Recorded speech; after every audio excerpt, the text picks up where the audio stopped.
tak dudui kon perjuangan Sunan Kalijaga itu tan kinaya ngopo, tidak ada yang melawan beratnya perjuangan Sunan Kalijaga. Tapi engko sih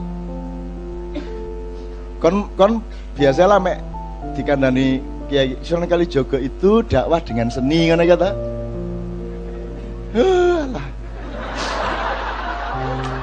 Opo dakwah dengan seni kaya Romai Rama karo Zainuddin MZ, Mbah Najib karo Kiai Kanjeng. Nah, opo dakwah karo seni ku opo lah. Itu mek pekerjaan kecil. Sunan Kalijaga engko ae. Engko tak dudui. Tapi intinya adalah yang Anda catat sekarang.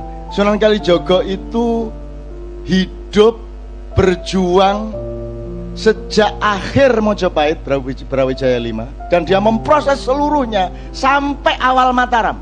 Jadi melewati 4 zaman besar: Majapahit, Demak, Pajang, Mataram. Dan kalau Anda sekarang bertemu dengan Sunan Kalijaga, Anda akan tahu bahwa Anda belum melakukan apa-apa di muka bumi ini. Jadi kalau Anda sampai menangis dan putus asa, kamu akan membuat sedih Sunan Kalijaga. Ojo meneh raimu. Aku iki biyen gurung ono SMS, gurung ono BBM, gurung ono mobil, gurung ono bensin, gurung ono LPG. Aku iki ngeluruk Sabdo Palon Naya Genggong ki ageng mangir. Aku ngeluruk MPR DPR-nya Mojopahit iku tak Islamno secara subversif. Prabu Brawijaya tak atur ya apa carane mergo gini, ono 3 siji santri boyongan ngalor ratusan ribu orang dipimpin oleh Sunan Kudus, stafnya Sunan Kalijaga. Iki sing bagian santri kuplukan. Nek watu alhamdulillah gitu. Weng alhamdulillah. Nek sing tengah iki Islam tapi gak semantri santri. Jadi yo gak tapek kuplukan, rada abangan titik yo gak suka lah.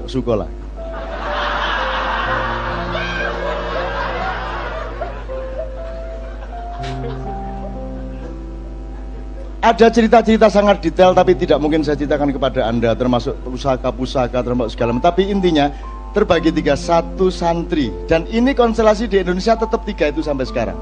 Masih ono parpol piroe jane mek 3 iku. Siji sing dunia santri. Ini pun ada faksi-faksi. Ono santri Muhaimin, ono santri Gus Dur, ono santri Khofifah, ono santri sapa meneh? Macam-macam, santri aja macam-macam, wis terkeping-keping gak karu-karuan. Muhammadiyah soal rokok aja terbagi 2 madhab. Ini termasuk madhab Maliki. Iki madhab Syafi'i gak sih? Madhab Maliki. Jadi nek Pak Malik Fajar ngerokok terus. Nah, nek kon kepingin ngerokok sebagai Muhammadiyah melok madhab Maliki Fajar. Nek kon kepingin gak ngerokok melok madhab Syafi'i Ma'rif, ya ta? Karepmu kon.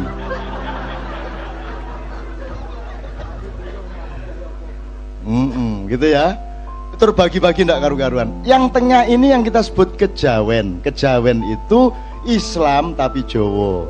Nek santri itu Jawa tapi Islam. Jadi Islamnya lebih menonjol, kalau kejawen Jawanya lebih menonjol. Pelopornya yang di tengah ini adalah Prabu Brawijaya 5 sendiri. Prabu Brawijaya terakhir yang juga masuk Islam dan potong rambut, tetapi dia bilang secara kultural saya tidak enak kalau saya menunjukkan pakaian santri saya karena banyak rakyat saya yang juga masih belum masuk Islam, jadi saya tak toleran secara budaya. Tapi karena takdirnya sudah seperti itu, maka Sunan Kalijaga mengatur, monggo jenengan saat ini kesah meneng-meneng, jadi seluruh rombongan yang tengah ini dibawa ke Gunung Lawu, ya, mendirikan Candi Cetha di sana, dan sekarang menjadi pusat pancatan masa depan Indonesia sekarang di sana. Ini yang bagian kejawen. Termasuk istrinya Prabu Brawijaya yang tidak masuk Islam itu tidak ikut rombongan tengah tapi ikut rombongan utara. Itu namanya Dewi Andarawati Wayu Nemen. Maka Sunan Kalijaga mengutus Sunan Kudus untuk memimpin rombongan yang ke utara dari Mojo Agung. Dari mana ini? Duduk Trawulan di delta itu loh, delta Mojokerto Sidoarjo itu loh, delta Kalimas Kaliporong di situ. Di Canggu, di desa Canggu. Dari situ rombongan ke tengah, rombongan ke utara. Nah, yang rombongan ke utara dipimpin Sunan Kudus itu juga satu pendidikan perdamaian yang luar biasa.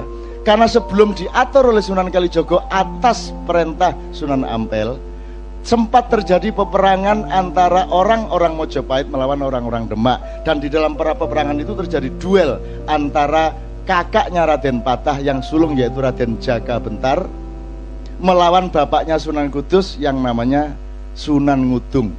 Sunan Ngudung kalah mati, tapi kematian Sunan Ngudung itu tidak menimbulkan dendam antara Mojopahit dengan Demak. Oleh Sunan Kalijogo dengan satu pemikirannya sangat jenius dijadikan alat perdamaian yang luar biasa. Sunan Kudus disuruh Sunan Kalijogo bikin surat kepada Raden Bentar, yaitu yang membunuh bapaknya. Gusti Raden Bentar panjenengan dipun aturi diminta oleh Raja Demak yaitu Raden Patah untuk menjadi senopati nomor 1 di Demak. Padahal barusan bunuh bapaknya Sunan Kudus, senopatinya Demak. Ditawari Sunan Kalijogo untuk malah jadi pangapnya Demak. Itu kan tindakan politik yang tidak bisa dipahami. Tapi ada sangune apa? Dus kondo bentar jenengan mateni bapak kula niku pun adek diurus mboten napa niku pun takdir Gusti Allah, kula ngapura kabeh wong Demak ngapura, sing penting sampean sakniki ngewangi adik sampean Raden Patah untuk menjadi senopati di sana. Nah, si Raden Bentar yang sebenarnya juga merasa tidak enak bunuh Sunan Ngudung, akhirnya merasa ya Allah kok saya malah dijunjung. Akhirnya dia benar-benar menjadi senopati di Demak. Itu tindakan perdamaian yang belum pernah terjadi di dalam sejarah modern. Yang namanya Sultan Salahuddin paling pol menyamar jadi tabib untuk menyembuhkan panglima perang salib, tapi tidak sampai meminta panglima musuh untuk menjadi panglima pasukan kita. Dan itu yang bisa melakukan hanya jeniusitas otaknya Sunan Kalijogo. Akhirnya si Dewi Andarawati dalam rombongan suwe-suwe di jawil-jawil di akhirnya dirabi karo Sunan Kudus, berhasil. Terus Raden Bentar berhasil menjadi panglima Demak, panglima perang Demak. Dan karena dia pada dasarnya itu punya kecenderungan spiritual yang tinggi, maka akhirnya dia mengundurkan diri setelah beberapa tahun menjadi senopati. Kemudian dia pergi ke Jogja Selatan. Di sana dia mendirikan padepokan. Ini nanti saya akan cerita serius mengenai padepokan dan tanah perdikan. Dia menyebut dirinya Panembahan Bodo. Nah, kalau Anda ingin tahu itu, kapan-kapan Kiai Kanjeng salah satunya itu adalah dari daerah Pandak, di mana Panembahan Bodo ini dikuburkan di sana. Nyimpang sedikit teman-teman sekalian, Pak Suko dan teman-teman sosiolog politik, sosiolog kenegaraan yang mungkin belum pernah mendengar. Selama kita pernah mengalami sejarah sampai zaman Mojopahit itu tidak ada organisasi kerakyatan, tidak ada organisasi rakyat. Rakyat itu pokoknya wis mencar-mencar sak ketemune lah. Terus ada sentralisasi kekuasaan. Apa itu Singosari, apa itu Ndowo Kediri, apa itu Mojopahit. Tapi rakyat tidak memiliki organisasi. Sunan Kalijogo lah yang menciptakan otonomi daerah. Sunan Kalijogo lah yang punya ide agar supaya di setiap wilayah itu didirikan apa yang dia sebut tanah perdikan, dipimpin oleh orang yang oleh Sunan Kalijogo diberi gelar Ki Ageng atau Ki Gede. Jadi ini negara federal, Demak ini negara federal.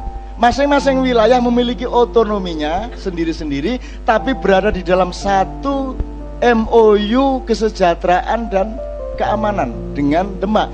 Tapi Demak tidak tarik pajak kepada daerah-daerah perdikan itu. Mergo nek uangku wis percaya dan cinta gak perlu kok tagih, dhek mesti ngekei. Kan begitu. Nah, sekarang ini karena orang tidak bisa saling dipercaya, maka kita butuh hukum formal. Kita butuh transaksi tertulis. Kita butuh Quran.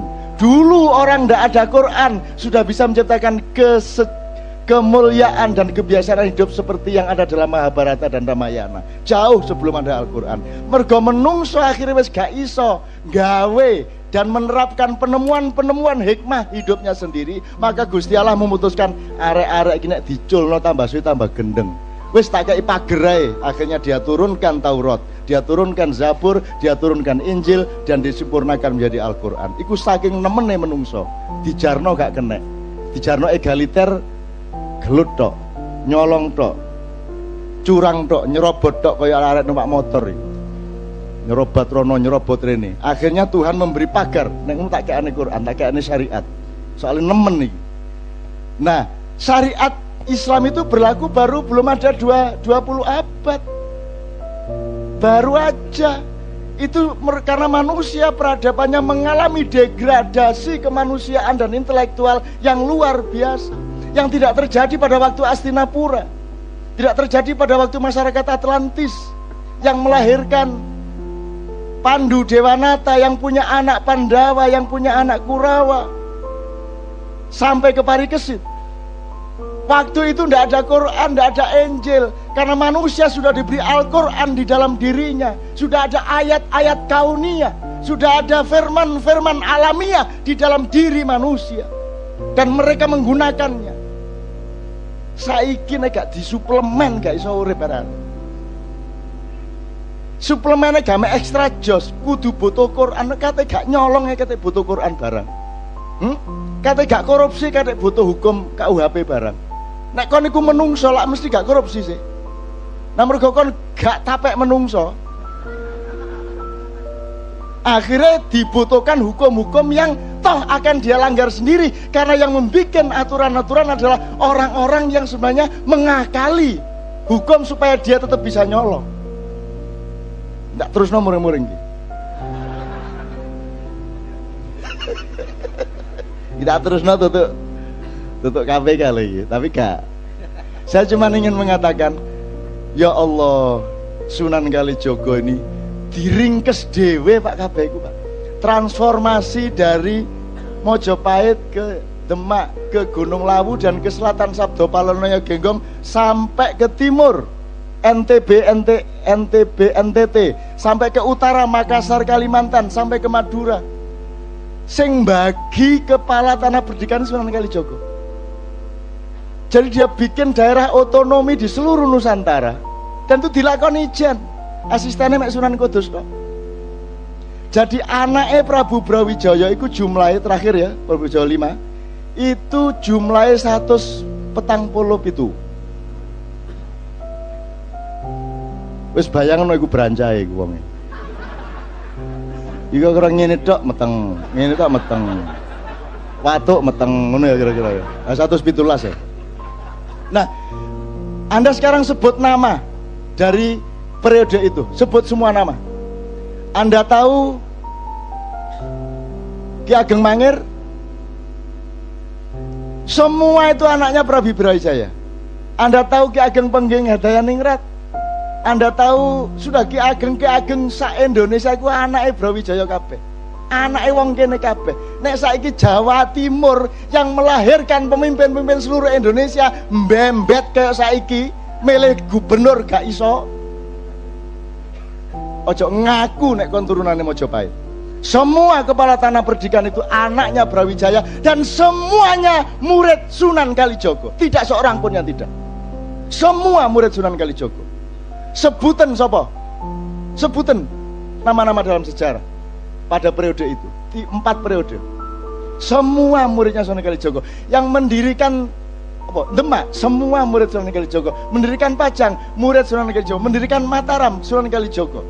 Panembahan Senopati, gurunya namanya Ki Mondoroko atau Juru Martani, muridnya Sunan Kalijogo. Bapaknya Ki Ageng Pemanan, muridnya Sunan Kalijogo. Ki Penjawi, muridnya Sunan Kalijogo. Ki Ageng Mangir, muridnya Pak Sunan Kalijogo. Syekh Belabelu, muridnya Sunan Kalijogo. Gak ono sing gak. Iku wong kaya ngono perjuangane. Iku jek gagal. Lah wis ah. Lah kok kene jek kan gawe Bambang Wetan ping 10 ae njaluk sukses. Sunan Kalijogo ini perjuangannya sampai detail. Wingi wis tak ceritani mengenai Ki Ageng Mangir. Tak kayak ceritanya. Jadi itu Sunan Kalijaga diparani dan caranya berdakwah luar biasa. Maka Sunan Kalijaga jangan diukur, jangan dibandingkan dengan kaum profesional zaman sekarang. Wong saiki iki iso umbah-umbah gak iso ngliwet. Lah ngono sih. Pinter hukum gak ngerti etika. Ngerti etika gak ngerti agama gak ngerti teknologi gak ngerti ilmu sosial. Lah ngono wong saiki. Wong kok irung tok. Wong kok motor tok. Lah ngono saiki ya, wong kok pelit tok. Ana iku yang sing bagian iku tok ya ana. Lho toh? Kalimat saya itu justru yang begitu itu yang thayyibah, Pak. Angger wis tutuk kuno sweet. Jadi malaikat bingung, tak catat sebagian delodok tapi kok manfaatnya gede ngono.